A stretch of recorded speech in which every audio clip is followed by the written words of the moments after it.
It's time for bookkeeping, beer, and BS. There are a few things, and I'd love you guys to weigh in on different stuff that you guys think is worth buying at the end of the year. I'm generally an opponent of buying assets at the end of the year, unless you know you're going to need it for sure.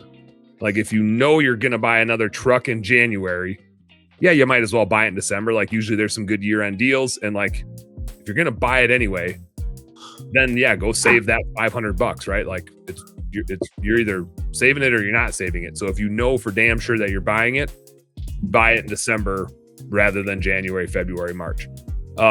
Just try to avoid what I talked about earlier, which is like making it as an excuse to go buy a thing. Make sure it's something that you for sure actually need, and you've got the business locked up that like truck is going to be booked or that piece of equipment is going to be booked, not that you're just buying it on a hope and a whim. What I do like to see, and I want Sean to get into this labor market update because we've seen this kind of year after year after year. The thing that makes the most sense to spend money on is your vendors that you know you're going to spend a bunch of money on in January, February, and March. Because I'll tell you, as a guy that offers a bookkeeping service and works on Sean with the recruiting business, we would gladly pay the taxes to know that we have your business. So if you said, hey, Dan, I want to pay you $10,000 right now for all of your bookkeeping for the next year, I'd say, yep, let's do it. Right? Like I would gladly take that income and pay the taxes if it means I've got your business. And then like Sean, same thing. Like if you said, hey, I know I'm going to have to recruit like crazy in January, February, because I've listened to you guys before. And I know that January and February is the time, but I don't want to wait till January, February to pay for it. You could say, hey, blue skies, I want to use you guys in January and February, but I actually want to spend the money now so that I get the tax savings of it. Even though I know I'm going to hire a shitload of people this spring, I'd like to do that and save a bunch of money on my taxes right now. So stuff like that, your marketing vendor, your recruiting vendor, maybe your bookkeeping vendor, your vendor would be glad to pay those taxes.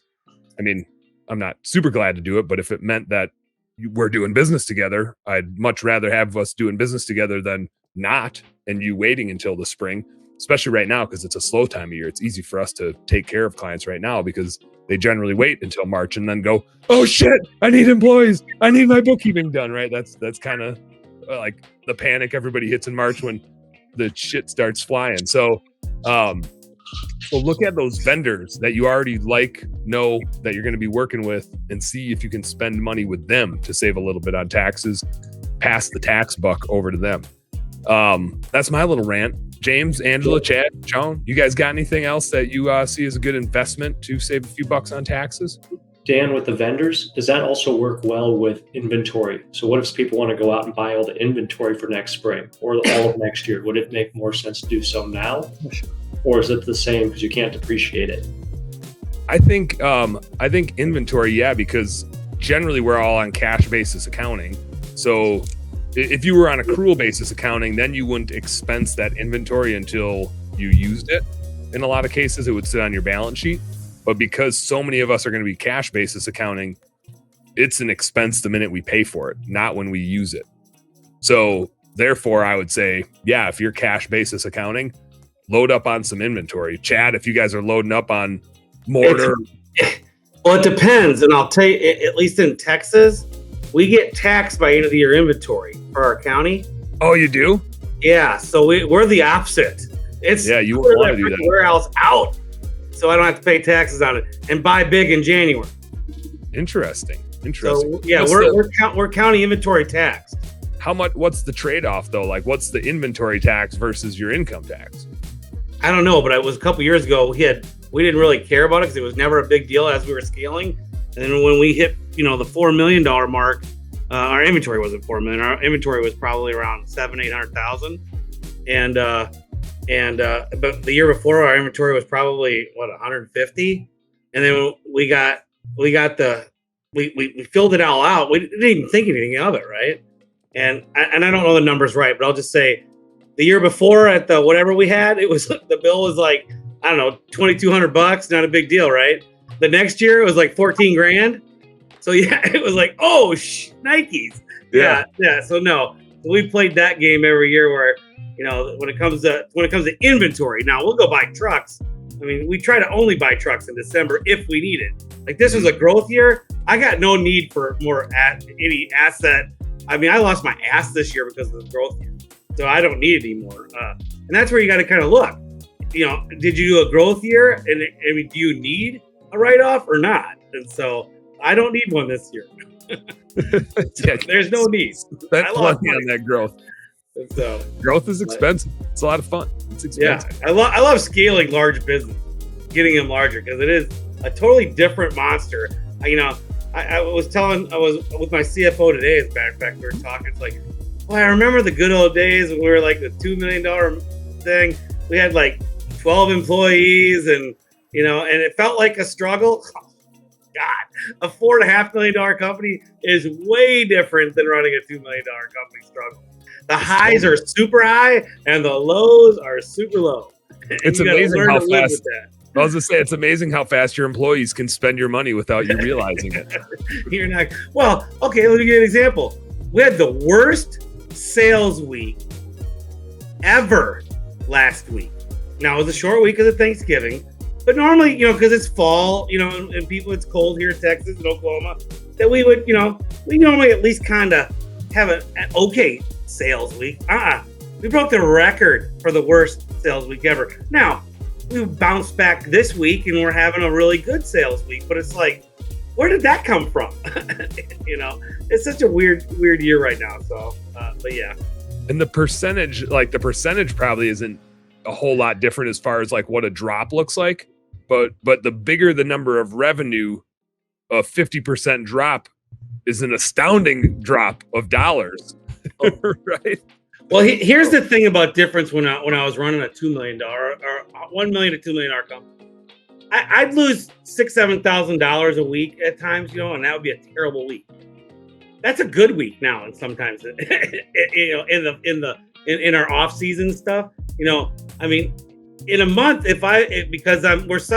we're busy all year, but there are just, because of the juggernaut we have and we need for the 5 months a year, we have to it's such a hard training scenario. It's not teaching someone to go wash windows. I mean, we're dealing with certifications and all this kind of stuff. We're a trade. I mean, we're literally a trade. And so when it comes to that, we can't just bring people on and off to train them in a week and they're off to the races. No, it takes 6 months to put someone in their own truck with my business. Mm-hmm. So what does that mean? Well, when you have 50 employees, you might be able to take it down to maybe 40. But we only really need for 5 months 20, and not 20, but probably 30. So I mean, I'll give you an example. Now, it was a growth year, and we put a lot of money into our masonry business this year. I lost $165,000 in August. Like, yeah, but we expected it, because it's like, I expected to lose 125. The 165 sucked. Let me make you feel better. You didn't lose 160,000. You invested 160,000. There you go. Yeah. But you know what? That doesn't feel. It never feels like that. Not when you're spending it. When your balance sheet and everything else is like at a negative 400 right now, or not now, but a couple months ago, it's like, what? Do I even run a business? What is this thing? I think this is all going to pay off, right? But anyway, yeah. But when it comes back to our subject, yeah, you gotta, depending on your state, when you buy and what not to buy. I've been called by my accountant at years where we were at, like, one year we were at 27% profit, and he's like, dude, you're about to have $100,000 tax bill if you don't go do some stuff. You need to go buy 7 trucks. Yeah, figure out what you need next year. And I went, oh, snake. Okay, well, all right. So I went out, literally, this is he called me on the 29th. December. I'm like, okay, crap. I went out and bought 7 trucks. Literally, just 7 trucks. And 3 of them didn't even get used till the next fall.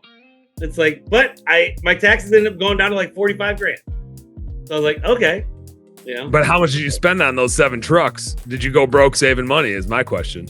Actually, this was when we were really roaring and doing well.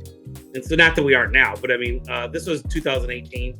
And we were that's when we made the jump to over 3 million, and the profit was really going well, where we weren't really adding a lot of people, but we were learning how to do better work. Mm-hmm. And so that was a fun year. 2018 and 19 were really fun because we didn't really add a lot of people. and it was really doing well. And then now here we added our masonry division, and that has sucked us dry this year. But next year we're set to I think we'll hit 22-24% next year. Hell yeah! So we now know what we're doing. That's important. That's important. Yeah. It's just that investment year. James, you were asking about inventory. Is that something you guys stock up on this time of year? You know, and I'm not sure what Nebraska is. I'd have to look at it. I know we always hit our targets of what we need to buy anyway, so it doesn't really matter. And we usually end up spacing out depreciation of assets, 3 to 7 years anyways. We're taking it all up front. But I know a lot of vendors, it's opportunity cost of buying that inventory. You can either get a 3 to 7% discount if you buy it before you need it. So that's number one. By next spring, the prices are most likely going to go up another 3 to 8%. So you have an opportunity of saving, 14, 15% by just buying it now, getting the tax write-off, sitting on it, not having to pay higher prices in the future too. Yep. So yeah, typically we'll order a lot of stuff in December. We kind of go through everything we bought and then kind of seek out like, okay, what's the best deal? If we were to do this all lump sum, do we get a discount? If not, I don't really care. Then we'll just wait till spring or February, March to order it. Yeah. Gotcha. And the same with vehicles. If you need to buy a vehicle by the spring, it might be an extra, $3 to $5 grand. So you're also getting the tax benefit and you're saving money on the long end by not waiting 3 more months. I'll say right now, it seems like there is a race to buy stuff just before the price goes up even more in an inflationary environment.